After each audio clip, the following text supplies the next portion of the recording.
think you're going to see a whole lot of transitioning until the job's done. All right, well, speaking of leadership change here, Detroit City Council changed their leadership this week, electing Brenda Jones as council president over Councilwoman Santil Jenkins. Councilman George Cushingberry was elected President Pro Tem. How will this new council and the way alliances are set up now work with the mayor and emergency manager, Kevyn? Or Stephen, let me start with you. What does this new council have to prove, or do they have to prove anything? Well, I mean, I think they got to prove to voters that they are what voters wanted, right? I mean, this was another change election in the city of Detroit. Tremendous change at the executive level, change that no one thought was possible on a number of fronts. The new council was supposed to reflect that.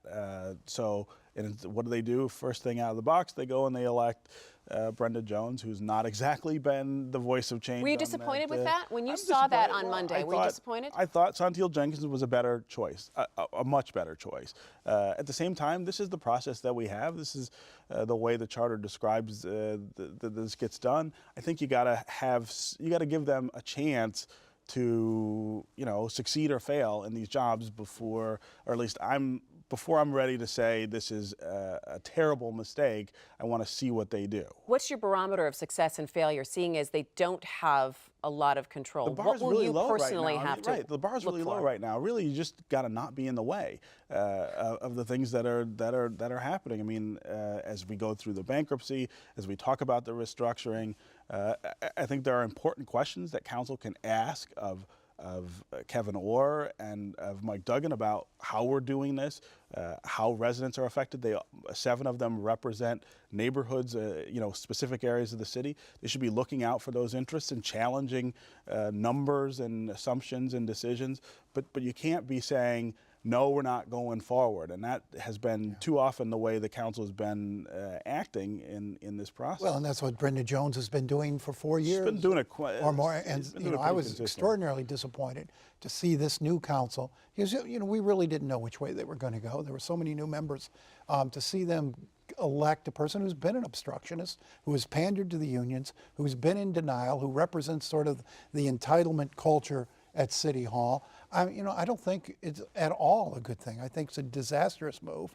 And, I believe that the council will have less voice and less influence because of it. I doubt Kevyn Orr is going to work with a council who says no to everything. Now, both of your papers put out editorials about the new moves on council, and you said council's off to nasty about it. Your editorial, or the paper's editorial, said that it's off to a bad start. In the comment section of that editorial, George Cushingberry actually commented, and he said in his comment section, "Dear Detroit News, go to hell, go straight to hell, do not collect $200. I want to ask you, as both of you, how often do you get politicians responding to your editorials in that way? I mean, you come across a crazy politician once in a while, and I expect George Cushingberry is on his way to becoming, a member of the Crazy Council Hall of Fame over there. I don't expect great things from him.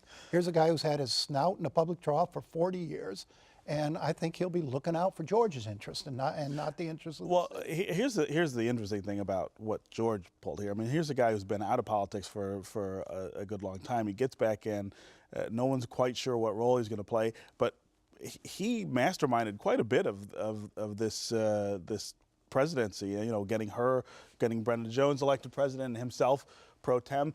Right now, he looks to me like the guy who's got the most, at least savvy and political juice on that council. I think. And can you really? No, but hang on. Can you really discount that in knowing that if you've got to have council members who can get stuff done and make deals, right. It is. He did, and Brenda Jones did. Well, if you get things done for your own benefit rather than the city's benefit, right. I think that's a whole different thing. This does not strike me early on as a council that's going to work for the best interests of the city, that's going to be part of the reform movement, that's going to embrace change, and that's going to be a council the governor will feel comfortable turning the city over to at the end of this I mean, really, just like all legislative politics or anything where you've got a number of people, it's about the rule of 5.